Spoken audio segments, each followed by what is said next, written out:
ಒಂದು ನಮ್ಮ ಕಲ್ಲಂಡೂರು ಗ್ರಾಮದಲ್ಲಿ ಮಹಿಮಾ ಪಟೇಲ್ ಅವರ ಅಭಿಮಾನಿಗಳ ಬಳಗ ಹಾಗೂ ಗೆಳೆಯರ ಬಳಗದ ಒಂದು ಸ್ನೇಹಕೂಟವನ್ನು ಏರ್ಪಡಿಸಿದ್ವಿ. ಆ ಜೊತೆಗೆ ಇವತ್ತು ಡಾಕ್ಟರ್ ನಾಗರಾಜ್ ಗೆಳೆಯರ ಬಳಗದ ಒಂದು ಲೋಗೋ ಆವಿಷ್ಕರಣೆ ಹಾಗೂ ಒಂದು ಅಸೋಸಿಯೇಷನ್ನ ಉದ್ಘಾಟನೆಯನ್ನು ಇಟ್ಕೊಂಡಿದ್ವಿ. ಆ ಒಂದು ಈ ಉದ್ಘಾಟನೆಗೆ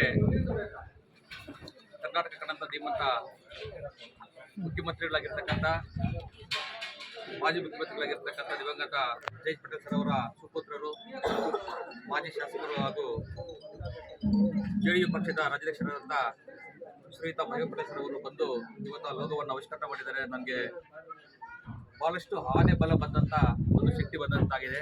ಆ ಜೊತೆಗೆ ಇವತ್ತು ಅಪಾರವಾದಂಥ ನನ್ನ ಒಂದು ಸ್ನೇಹ ಬಳಗ, ಬಂಧು ಬಳಗ ಎಲ್ಲ ಬಂದು ಇವತ್ತು ನನಗೆ ಈ ಒಂದು ಶಿಕ್ಷಕರ ಬಳಗ, ಒಂದು ಪದವೀಧರ ಸಂಘದ ಬಳಗ, ನಮ್ಮ ಸಮಾಜದ ಬಳಗ, ನಮ್ಮ ಸಮಾಜದ ಹಿರಿಯರು ಅವರೆಲ್ಲ ಸೇರಿ ಇವತ್ತು ನನ್ನ ಒಂದು ಗೆಳೆಯರ ಬಳಗ, ಹೈಸ್ಕೂಲ್ ಫ್ರೆಂಡ್ಸಿಂದ, ಕಾಲೇಜ್ ಫ್ರೆಂಡ್ಸಿಂದ ಮತ್ತು ಡಿಗ್ರಿ ಫ್ರೆಂಡ್ಸಿಂದ ಎಲ್ಲರೂ ಬಂದು ಇವತ್ತು ನನಗೊಂದು ಶುಭವನ್ನು ಹಾರೈಸಿದ್ದಾರೆ.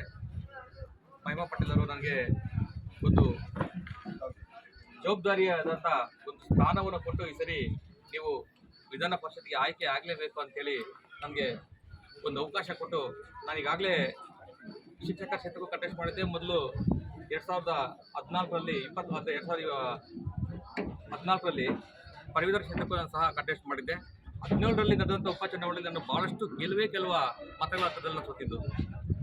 ಆ ಸಮಯದಲ್ಲಿ ನಾನು ಒಂದು ಕಾಂಗ್ರೆಸ್ ಆಡಳಿತಾರೂಢ ಕಾಂಗ್ರೆಸ್ ಅಭ್ಯರ್ಥಿಗಿಂತ 5 ಪಟ್ಟು ನಾನು ಮತಗಳನ್ನು ಹೆಚ್ಚಿಗೆ ಪಡ್ಕೊಂಡಿದ್ದೆ. ಅವ್ರದ್ದು ಕೇವಲ 496 ಪ್ರಥಮ ಪ್ರಶಸ್ತ ಮತಗಳಾಗಿದ್ದರೆ ನಂದು 2188 ಪ್ರಥಮ ಪ್ರಶಸ್ತ ಮತಗಳಾಗಿದ್ವು. ನಾನು ಆಗ ಇಂಡಿಪೆಂಡೆಂಟ್ ಅಭ್ಯರ್ಥಿಯಾಗಿ ಸ್ಪರ್ಧೆಯನ್ನು ಮಾಡಿದ್ದೆ.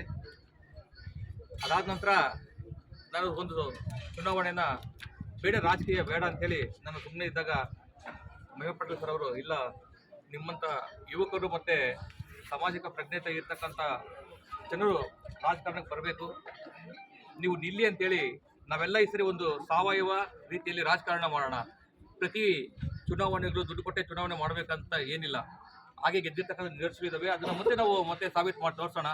ನಾವೆಲ್ಲ ಪ್ರತಿ ಶಾಲಾ ಕಾಲೇಜ್ಗೂ ಮತ್ತು ಹಳ್ಳಿಗಳಿಗೂ, ತಾಲೂಕುಗಳಿಗೂ, ಹೋಬಳಿ ಮಟ್ಟದಲ್ಲಿ ಹೋಗಿ ಪಕ್ಷ ಸಂಘಟನೆ ಮಾಡೋದ್ರ ಮುಖಾಂತರ ಮತ್ತೆ ಒಂದು ಸಾವಯವ ರಾಜಕಾರಣ ಮತ್ತು ದುಡ್ಡಿಲ್ಲತಕ್ಕಂಥ ಒಂದು ಅಭ್ಯರ್ಥಿಯನ್ನು ನಾವು ಗೆಲ್ಲಿಸ್ತೀವಿ ಅಂತೇಳಿ ನನಗೊಂದು ಉದ್ಯಮಿಸಿದಾಗ ನನಗೂ ಹೌದು, ಇದು ಒಳ್ಳೆಯ ಅನಿಸಿಕೆ ಅನಿಸ್ತದೆ. ಯಾಕಂದರೆ ಇವತ್ತು ದುಡ್ಡು ಹಾಕಿ ದುಡ್ಡು ತಗೊಳ್ತಕ್ಕಂಥ ರಾಜಕಾರಣ ಆಗಿದೆ.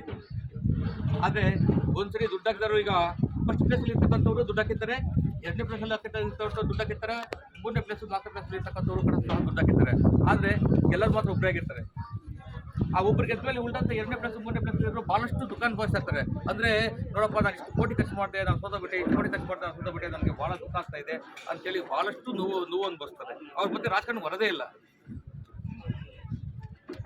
ಆದರೆ ಯಾರು ಸಹ ದುಡ್ಡನ್ನು ಖರ್ಚು ಮಾಡದೆ ಪ್ರತಿಯೊಬ್ಬರು ನಿಂತ್ಕೊಳ್ಳೋಕ್ಕೆ ಒಂದು ಅವಕಾಶ ಸಿಕ್ಕಿದಾಗ ಪ್ರತಿಯೊಬ್ಬರು ಟ್ರೈ ಮಾಡ್ತಾರೆ, ನಾನು ನಿಂತ್ಕೋಬೇಕು, ಯಾಕೆ ನಿಂತ್ಕೋಬಾರ್ದು. ಮತ್ತು ಸೋತ್ರೆ ಕೂಡ ಏನಿಲ್ಲ, ಈ ಎಲೆಕ್ಷನ್ ಇಲ್ಲ, ಇನ್ನೊಂದು ಚುನಾವಣೆ, ಈ ಚುನಾವಣೆಗೆ ಜನ ನನಗೆ ಆಶೀರ್ವಾದ ಮಾಡಿಲ್ಲಪ್ಪ, ಪರವಾಗಿಲ್ಲ, ಇನ್ನೊಂದು ಚುನಾವಣೆಗೆ ಹೋಗೋಣ. ಯಾಕಂದರೆ ಅವ್ರಿಗೆ ನೋವಿರೋದಿಲ್ಲ, ಯಾಕಂದರೆ ದುಡ್ಡು ಹಂಚಿರೋದಿಲ್ಲ, ಎಡ್ಡು ಹಂಚಿರೋದಿಲ್ಲ, ಮತ್ತು ಬೇರೆ ಗಿಫ್ಟ್ ಕೊಟ್ಟು ಆ ನೋವನ್ನು ಅನುಭವಿಸಿರಲ್ಲ.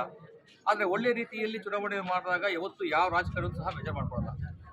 ಈ ಚುನಾವಣೆಯಲ್ಲ ಇನ್ನೊಂದ್ಸಲ ಆ ಟೈಮಲ್ಲಿ ಜನರು ಸಹ ಅಷ್ಟೇ, ಒಳ್ಳೆ ಒಬ್ಬ ಅಭ್ಯರ್ಥಿನ ಅವಾಗ ಜಾತಿ, ಮತ, ಧರ್ಮ, ಹಣ ಅಂದ್ಬಿಟ್ಟು ಯಾವತ್ತು ಆಯ್ಕೆ ಮಾಡ್ತಾರೋ ಅವರು ಸಹ ಜನರ ಮಧ್ಯದಲ್ಲಿ ನಿಂತು ಜನಸೇವೆ ಮಾಡೋಕ್ಕೆ ಸಿದ್ಧಿರ್ತಾರೆ. ಅದು ಬಿಟ್ಬಿಟ್ಟು ಈಗ ಓಟಿಗೆ ಒಂದು 2,000, 3,000, 4,000 ಅಂತ ಹಂಚಿದಾಗ ಏನು ಮಾಡ್ತಾರೆ, ಮತ್ತೆ ಅವರು ನೆಕ್ಸ್ಟ್ ಎಲೆಕ್ಷನ್ಗೆ 8,000, 9,000 ಹಂಚ್ಬೇಕಂತೇಳಿ ಅವ್ರು ಏನು ಮಾಡ್ತಾರೆ, ದುಡ್ಡು ಜೊತೆಗೆ ಹೋಗ್ತಾರಾಗಲಿ, ಯಾವತ್ತೇ ಆಗಲಿ ಜನಸೇವೆ ಮಾಡೋಕ್ಕೆ ಬರೋದಿಲ್ಲ, ಅವ್ರಿಗೆ ಟೈಮ್ ಇರೋದಿಲ್ಲ. ಯಾಕಂದ್ರೆ ನೆಕ್ಸ್ಟ್ ಯಾವ ಥರ ದುಡ್ಡು ಮಾಡಬೇಕಪ್ಪ ಅಂತ ಯೋಚನೆ ಮಾಡಬೇಕು. ಜನಕ್ಕೆ ದುಡ್ಡು ಹಂಚಿದ್ರೇನೆ ಗೆಲ್ಲೋದು ಅಂತ ಕಾನ್ಸೆಪ್ಟ್ ಬಂದಿರುತ್ತೆ. ಅಂಥ ಟೈಮಲ್ಲಿ ಅವ್ರು ಏನು ಮಾಡ್ತಾರೆ, ದುಡ್ಡು ಮಾಡೋಕ್ಕೆ ಹೋಗ್ತಾರಾಗಲಿ, ಜನರ ಮಧ್ಯದಲ್ಲಿ ಸಿಗೋದಿಲ್ಲ, ಜನರ ಸಮಸ್ಯೆ ಇರೋದಿಲ್ಲ. ಆಮೇಲೆ ಒಂದು ಪಾರದರ್ಶಕ ರಾಜಕಾರಣ ಆಗೋದಿಲ್ಲ. ಅದೇನಿದ್ರೂ ಭ್ರಷ್ಟಾಚಾರ ರಹಿತವಾದ ರಾಜಕಾರಣ ಮಾಡೋಂಗಿದ್ರೆ ಮಾತ್ರ ದುಡ್ಡು ಹಂಚಿ ಬರ್ತಾರೆ ಜನ.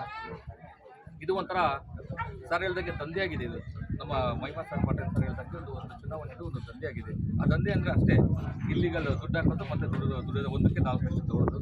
ಆ ಥರ ರಾಜಕಾರಣ ನಮ್ಗೆ ಬೇಕಾಗಿಲ್ಲ.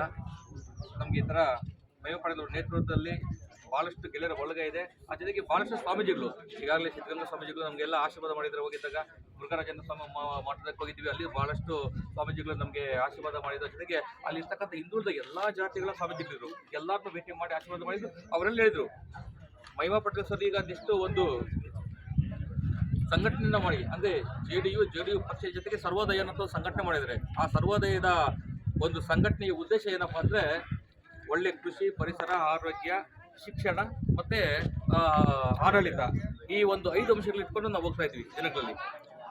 ಆ ಒಂದು ಇದಕ್ಕೆ ನಮ್ದೆಲ್ಲ ಸಪೋರ್ಟ್ ಇದೆ. ನಾವೆಲ್ಲ ಪಾದಯಾತ್ರೆ ಮಾಡ್ತೀವಿ, ಇಲ್ಲ ಜನಗಳಲ್ಲಿ ನಾವೆಲ್ಲ ಅವೇರ್ನೆಸ್ ಕ್ರಿಯೇಟ್ ಮಾಡ್ತೀವಿ. ಮುಂದಿನ ದಿನಗಳಲ್ಲಿ ಒಳ್ಳೆ ತರ ರಾಜಕಾರಣ ಬರಬೇಕು, ಹಿಂದೆ ಯಾವ ತರ ಇದ್ದ ರಾಜಕಾರಣ ಅದೇ ತರ ರಾಜಕಾರಣ ಬರಬೇಕು ಅಂತ ಹೇಳಿ ಅವರು ಸಹ ಬಹಳಷ್ಟು ಹುಮ್ಮಸ್ಸು ಬಂದಿದೆ. ಅವರು ಸಹ ಆಶೀರ್ವಾದ ಮಾಡಿದ್ರು ಮಹಿಮಾ ಪಟೇಲ್ ಸರ್ಗೆ. ಅದೇ ರೀತಿ ನಾವು ಗೆಲ್ಲಿ ಅಂತೇಳಿ ಆಶೀರ್ವಾದ ಮಾಡಿದ್ದಾರೆ. ಮುಂದಿನ ದಿನಗಳಲ್ಲಿ ತಾವೆಲ್ಲನೂ ಈಗ ಏನು ನಮ್ಮ ದೇಶದ ನೀವು ಏನು ಪಿಲ್ಲರ್ಸ್, ಏನೋ ಒಂದು ಆಧಾರ ಸ್ತಂಭಗಳು, ಏನು ನಮ್ಮ ಮಾಧ್ಯಮದವರು, ನೀವು ಸಹ ನಮ್ಮನ್ನು ಬೆಂಬಲಿಸಿ ನಮ್ಮ ಒಂದು ಎಲೆಕ್ಷನ್ ಜೊತೆಗೆ ನಮ್ಮ ಏನು ಈ ಸರ್ವೋದಯ ಒಂದು ಕಾನ್ಸೆಪ್ಟ್ ಇದೆ ಆ ಎಲ್ಲ ಜನರಿಗೂ ತಲುಪಂಗೆ ಮಾಡಲಿ ಅಂತೇಳಿ ನಾನು ಈ ಮೂಲಕ ನಮ್ಮಲ್ಲಿ ತಿಳ್ಕೊತಾ ಇದ್ದೀನಿ ಸರ್. ದಯಮಾಡಿ ಎಲ್ಲ ಸಹಕಾರ ಕೊಡಬೇಕು.